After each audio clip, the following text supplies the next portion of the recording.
Hello and welcome to Firearm Freedom.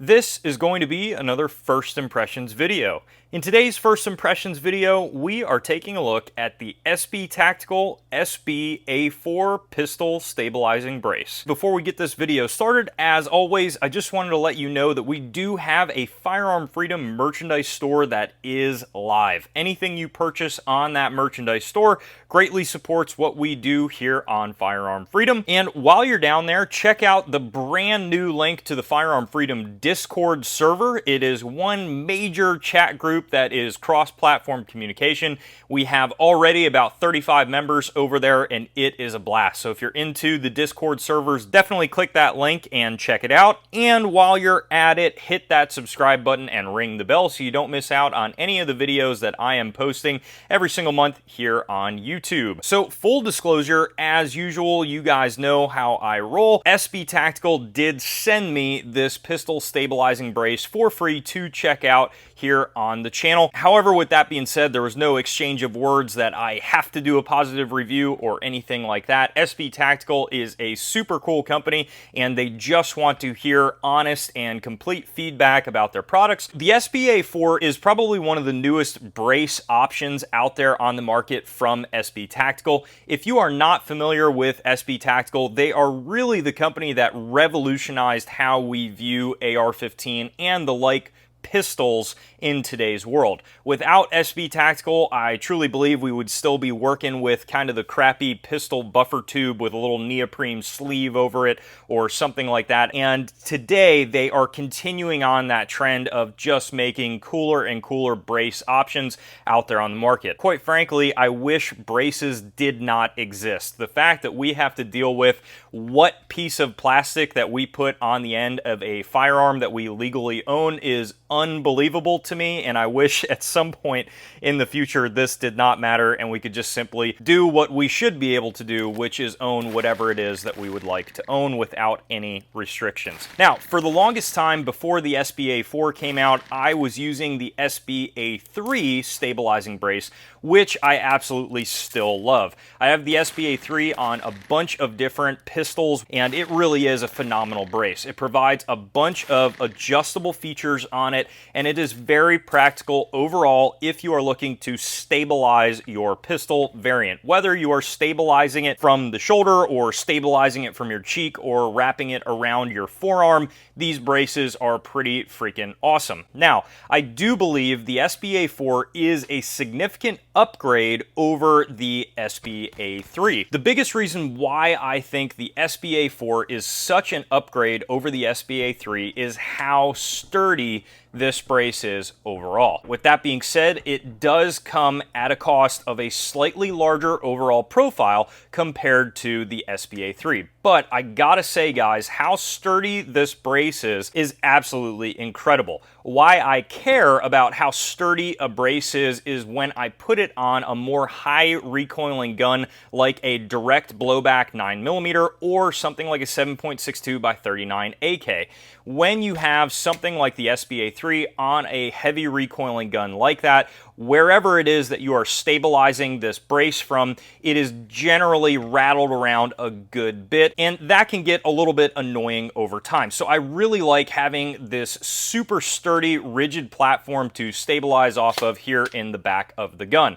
And I will say that the overall added size really does not matter to me that much. I was seeing it in photos and everything like that, but I really wanted to get it here in person because I wanted to see just how large the overall size was compared to the SBA3. And I gotta say, guys, it is really not that much larger as much as you would think. It looks quite a bit larger in photos, but when you get it in person, as you can see here, comparing them side by side, it is pretty much the exact same overall profile, minus a centimeter or two that you are losing here with the SBA3. And you'll notice with the SBA3, you kind of have these rubber straps here in the back to wrap around your forearm, and these work very well for that, but you can notice they kind of deform really easily, and honestly, it just doesn't look as visually appealing when they get all deformed like that. Now, on the SBA4, you'll notice that is not a problem at all.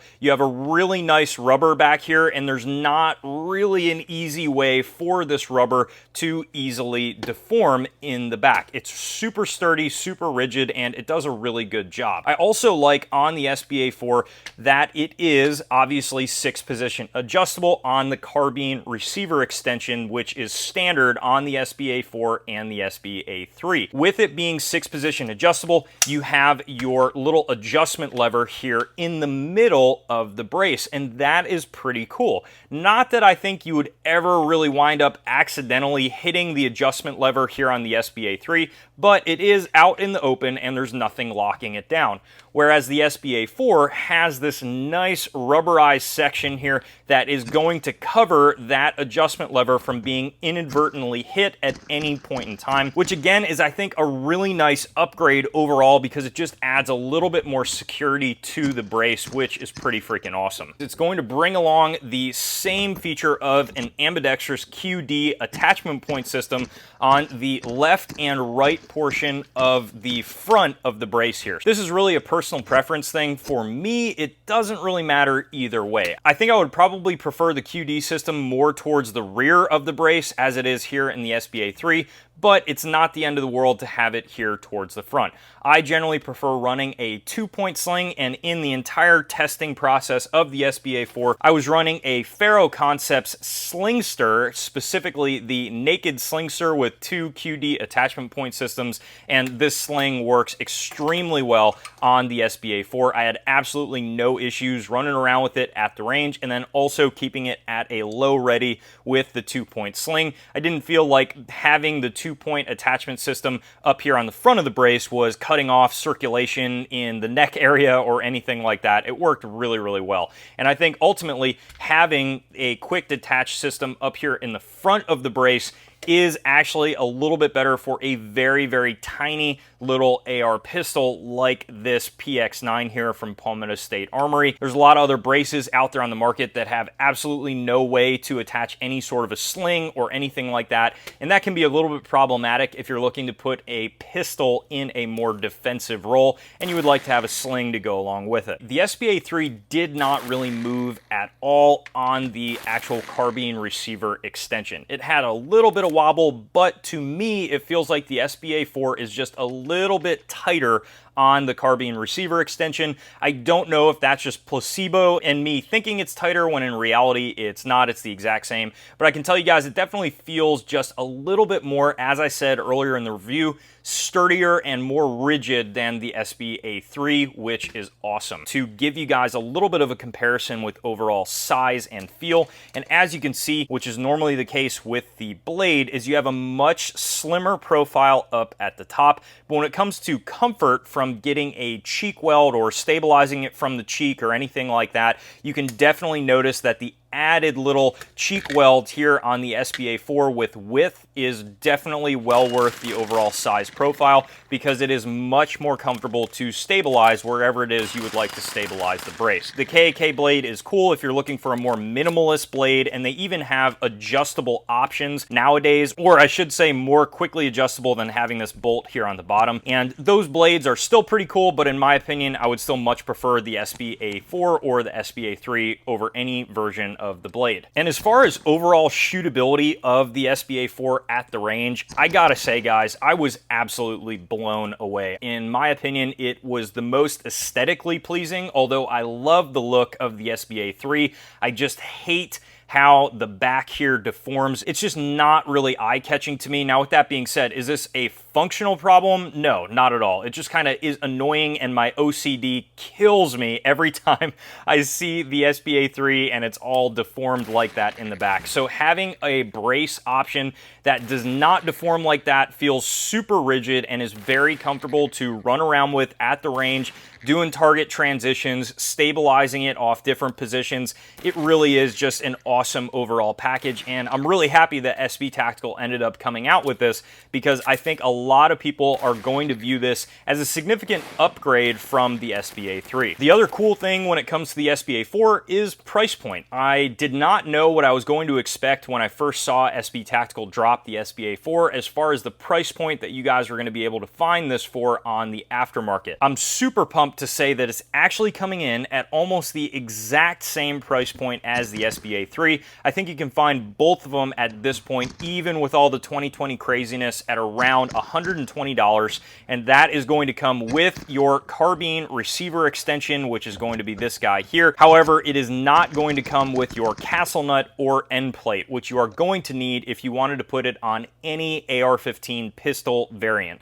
Now, there are going to be other guns that are going to have a similar buffer tube extension option on the rear, whether that be a Scorpion or other CZ option or Strybog or something like that, that may not need the end plate. However, you are more than likely still going to need the castle nut, so that's a couple $1 extra piece. Luckily, I already had this, and if you already have an AR-15 variant pistol that is completed, the chances are is that you are going to have that castle nut and end plate, obviously, because if you did not, your gun would not be working too well. So it's a fairly simple install, exactly like how you would install any other buffer tube on the back of the gun is how you are going to install the SBA4, and I still am finding these in stock in various places. You might find them in stock at your local gun shops, but I find that if you type in online SBA4 brace, there are still a bunch in stock out there, which is crazy to me because of how bad the availability has gotten with everything. Now, with that being said, that is of August 1st, 2020. I have no idea what the second day in August is going to look like because, as everybody has found out at this point, things go out of stock so quickly, it is not even funny. So at the moment, these seem to be available at around the $125 mark, along with the SBA3s, which are also around the $125 mark. As far as different colors for the SBA4, SB Tactical actually makes them in 4 colors, believe it or not, which is pretty freaking cool. They make it in Stealth Gray, FDE Black, and OD Green.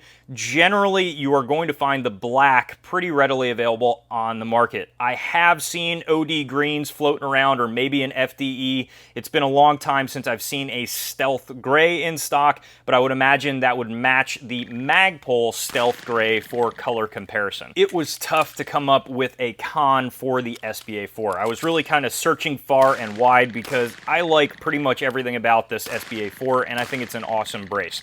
But I will say, if you are looking for a more compact and smaller option, the SBA3 is probably going to be the brace that you want to go with, or something like the Blade. The Blade or the SBA3 definitely have a much smaller footprint and size overall than the SBA4, so if you were looking for as deep of a concealment gun as you can possibly get, the SBA4 may not be the brace that you want to go with. But I have to say, for the slightly small sacrifice that you are getting with the overall footprint, it definitely gains a lot back in just how rigid and sturdy the brace is overall. And overall, guys, that is pretty much going to wrap up this video for the SBA4. I'm really excited to test this thing out on multiple different platforms just to see how it performs with different recoiling guns, but I wanted to start on a nice stout recoil direct blowback 9mm to really see how this thing handled, and I was very pleasantly surprised. If you guys have any other questions about the SBA4 or anything else on the channel, throw them down below in the comment section, and you guys know I absolutely will get back to you. While you're down there, head to the description and check out the link to the Firearm Freedom Facebook, Twitter, and Instagram account. We do daily posts on all 3 of those accounts that you guys are not going to want to miss. As always, thank you guys so much for watching, and stay tuned for more great videos to come soon.